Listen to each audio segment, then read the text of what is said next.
پروکار روایتی جرگے کے صدر محترم پرنس آغا موسیٰ جان احمد زئی صاحب، آج کے اس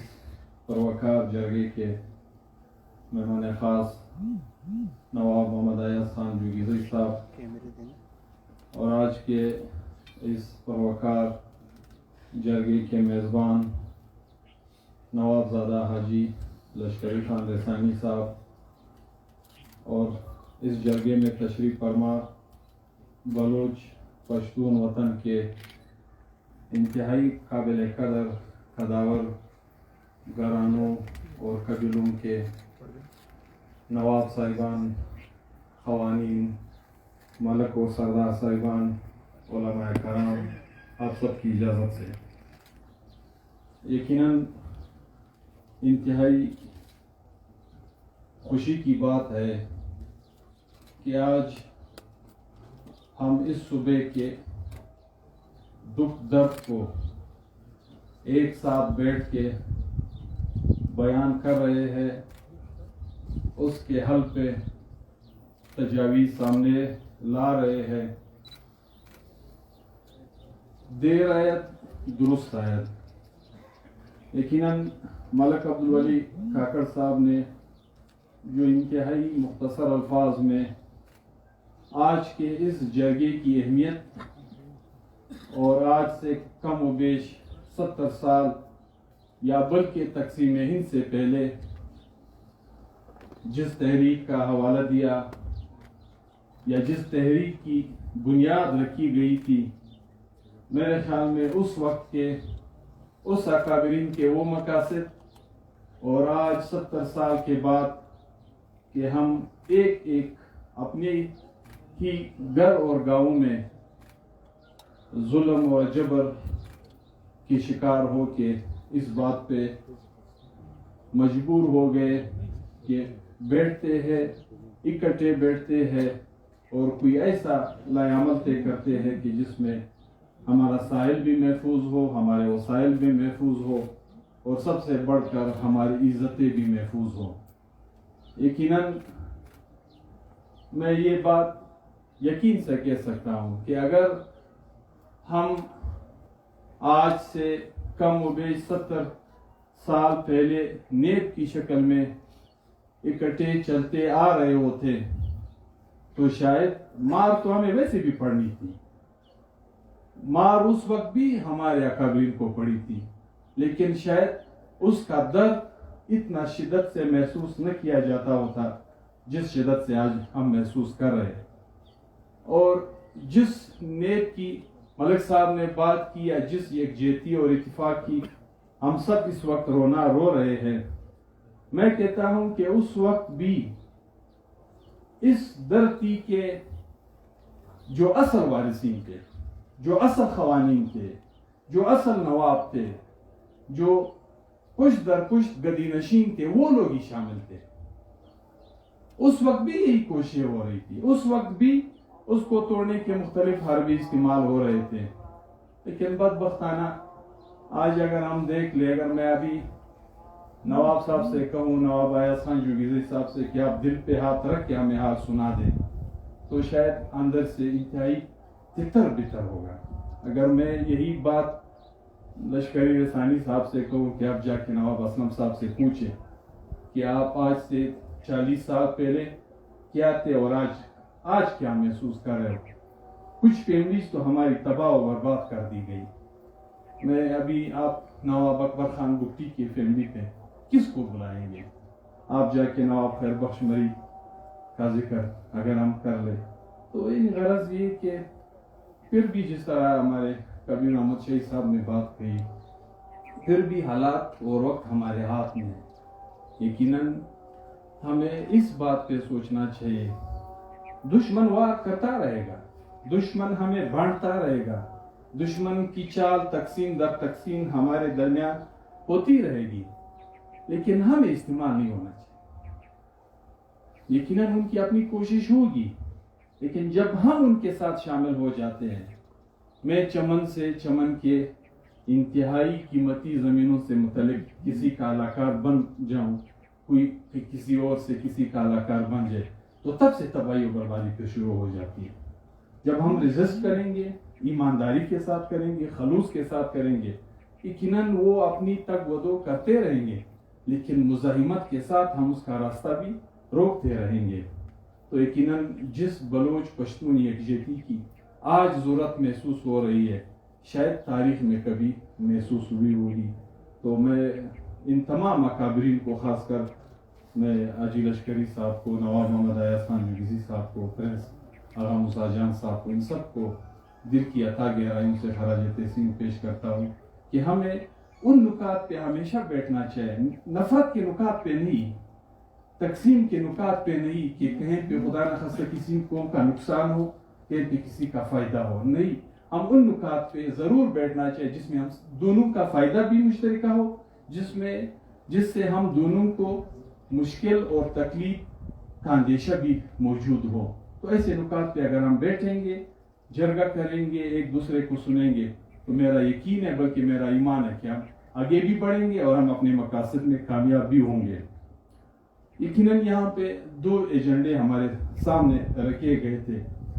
یہ بات اگر آپ جتنا بھی مختصر اور ان 2 نکات تک محدود رکھیں گے، سیاست اس میں انوالو ضرور ہوگی. دوسری بات یہ کہ ہم یہاں پہ تشریف فرما جتنے بھی لوگ ہیں، چاہے ہم میں سے نواب ہے، چاہے ہم میں سے سردار ہے، وہ کسی نہ کسی پولیٹیکل پارٹی سے اس کا تعلق ضرور ہے. 99% ہی میں کہہ سکتا ہوں کہ ہم 99% یہاں پہ تشریف فرما لوگ کسی نہ کسی سیاسی سوچ کے، بلکہ سب سے بڑی خوشی تو اس بات کی کہ اکثر اب و بیشتر ہم نیشنلسٹ ذہن کے مالک لوگ ہیں. ہم اس مٹی سے محبت کرنے والے ذہن کے مالک لوگ ہیں. ہم میں سے بہت کم اس سوچ اور ان افکار کے مالک ہوں گے جس کا دھرتی اور دھرتی کی سیاست سے تعلق نہ کم ہو. تو میں یقیناً جس طرح یہاں پہ بات ہوئی، نواب صاحب نے بات کی، محمد خان شوانی صاحب نے، اپنا کبیر احمد شہید صاحب نے، کچھ چیزیں ایسی ہے کہ جس کا ادراک ہمیں اپنے اندر سے بھی کرنا چاہیے. ابھی جس طرح ہم ساحل کی بات کر رہے ہیں، جس طرح ہم جزیروں کی بات کر رہے ہیں کہ وفاق ہمارے جزیروں پہ قابض ہونے جا رہا ہے، یقیناً جس طرح وہ جزیرے ہمارے لیے بحیثیت صبح اہمیت رکھتے ہیں، تو اسی طرح ہمارے جو منرلز ہے، ہمارے جو نیچرل ریسورسز ہے، وہ بھی ہمارے لیے اتنا ہی اہمیت رکھتے ہیں. لیکن یہ تباہی کہاں سے شروع ہوئی؟ دشمن ایک جگہ پہ آپ کو خوش کرنے کی کوشش کرتا ہے تو اگلی جگہ پہ آپ پہ اس طرح وار کرتا ہے کہ وہ سارا سب کچھ کھا بھی جاتا ہے اور اس پہ قابض بھی ہو جاتا ہے. ایک طرف ہمارے جو وہ علاقے ہیں جس پہ کوئلہ ہے، سنگ مرمر ہے، دوسرے تیسرے ریسورسز ہے، منرلز ہے، وہاں پہ ہمیں ایک قانون بنا کے دیا گیا ہے کہ زمین کے 10 فٹ نیچے جو بھی وسائل ہے اس پہ آپ کا اختیار نہیں ہے. اور ایک لحاظ سے ہم اس قانون کو تسلیم کیے ہوئے بیٹھے ہیں. وہاں پہ مسئلہ کیا ہوتا ہے؟ میرا گھر میں ایک غریب آدمی ہو، کوئی آ کے اس پہ بیٹھ جاتا ہے کہ یہ تو حکومت بلوچستان ہے اور مائنز اینڈ منرل ڈپارٹمنٹ نے مجھے الاٹ کی ہوئی ہے. وہاں پہ جا کے پھر ہم یہ نہیں سوچتے کہ یہ تو کسی غریب کا گھر ہے، اور پشت در پشت وہ اس زمین کا مالک ہے. پھر وہاں پہ الاٹمنٹ میں ہم خود آپس میں لڑ پڑنا شروع ہو جاتے ہیں. اکثر آپ جا کے دیکھ لیں، جتنے بھی آپ کا بلوچ پشتون بیلٹ ہے، وہاں کے جو مائنز اور منرلز کے جو مالکان ہیں، ان لوگوں کو تو بے دخل کر دیا گیا ہے جو صدیوں سے اس کے مالک چلتے آ رہے ہیں. اس کے مالک میں چمن سے کوئی کہاں سے بیٹھ کے میں نے الاٹ کیا ہے. تو جب آپ ادھر یہ حق رکھتے ہیں تو پھر وفاق یہ کہے گا کہ آپ کے اس جزیرے پہ میرا بھی حق ہے. تو کم از کم جب تک ہم قوم کو ایک باور نہیں دلائیں گے، اس کو یہ باور نہیں کرائیں گے کہ آپ کے گھر کے اندر چاہے 10 فٹ نیچے ہو یا